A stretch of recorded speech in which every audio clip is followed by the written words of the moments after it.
Hi friends, welcome to my YouTube channel SMR creations. ఈ వీడియోలో మనం మార్కాపురం జిల్లా ఖమ్మం మండలం దర్గా గ్రామంలో కొండపైన కట్టించిన 10 గుళ్ళ గురించి తెలుసుకోబోతున్నాం. చూసారా ఫ్రెండ్స్, ఈ ఆర్చ్ని ఇదే ఎంట్రీ. ఈ ఆర్చ్లో మీకు ఏ దేవుడు కనిపించాడో కామెంట్ చేయండి ఫ్రెండ్స్.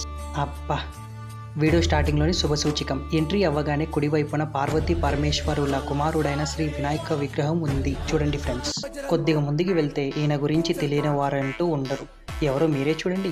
కిష్కింధరాజు అంజనీపుత్ర చిరంజీవుడు హనుమంతుల వారున్నారు. చూడండి, మీకు మీ కుటుంబానికి ఈయన రక్ష ఎప్పుడు ఉండాలని కోరుకుంటూ ముందుకు వెళ్దాం పదండి. ఇంకొద్దిగా ముందుకెళ్ళి ఎడంవైపు తిరిగితే కలియుగ కాశీనారాయణ స్వామి వారు ఉన్నారు.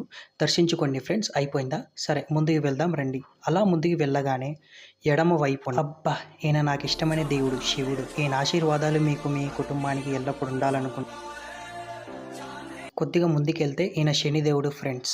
దరిద్రాలు దురదృష్టాలు తొలగిపోవాలంటే ఈ నవగ్రహాల చుట్టూ 9 సార్లు తిరిగి వెళ్ళిపోండి, మీకు అంతా మంచి జరుగుతుంది. ఇప్పటిదాకా 5 దేవుళ్ళ గురించి చెప్పాను. ఇక 6వది చూడండి ఫ్రెండ్స్. లోకాన్ని పాలించే శ్రీ లక్ష్మీదేవి అండ్ విష్ణుమూర్తి ఉన్నారు. ఈ శిల్పాలని చెక్కిన వారికి అవార్డు ఇవ్వాలి. ఎంత అందంగా చెక్కాడో చూడండి ఫ్రెండ్స్. ఇంకొద్దిగా ముందుకు వెళ్తే చూసారుగా ఫ్రెండ్స్, నాగదేవతల విగ్రహాలు. మీలో ఎవరికైనా బై ఛాన్స్ ఇప్పటి వరకు పిల్లలు లేకపోయింటే వచ్చి ఇక్కడ పూజ చేసి వెళ్ళండి. ఇక అంతా వారి కృప మీద ఉంటుంది. బై ఛాన్స్ పిల్లలు పుట్టే అవకాశం కూడా ఉంది. ఓ షిట్ మ్యాన్, మా బ్యాడ్ లక్ ఫ్రెండ్స్. అట్లీస్ట్ ఒక గుడైనా తెరిచుంటారనుకున్నాను. అయితేనేం, నాకు తెలిసినంత వరకు మీకు చెప్తాను, వినండి ఫ్రెండ్స్. చూస్తున్నారుగా ఫ్రెండ్స్, ఈ 4 గుళ్ళో అందులో 2 గుళ్ళ గురించి స్టార్టింగ్లోనే చెప్పాను. అందులో 2 గుళ్ళు మాత్రం షిరిడి సాయిబాబా అండ్ అమ్మవారు ఉన్నారు. అయితే షిరిడి సాయిబాబా గుడిని ఫస్ట్ కట్టించారు. దానికి కూడా ఒక రీజన్ ఉంది ఫ్రెండ్స్. ఎందుకో ఈ వీడియో లాస్ట్లో చెప్తాను. ఇక్కడికి 9 గుళ్ళు అయిపోయాయి ఫ్రెండ్స్. ఇక మిగిలింది లాస్ట్ 10వ గుడి శ్రీ వెంకటేశ్వర స్వామి ఆలయం. చూడండి ఫ్రెండ్స్, ఎంత పెద్దగా ఉందో ఈ ధ్వజస్తంభం.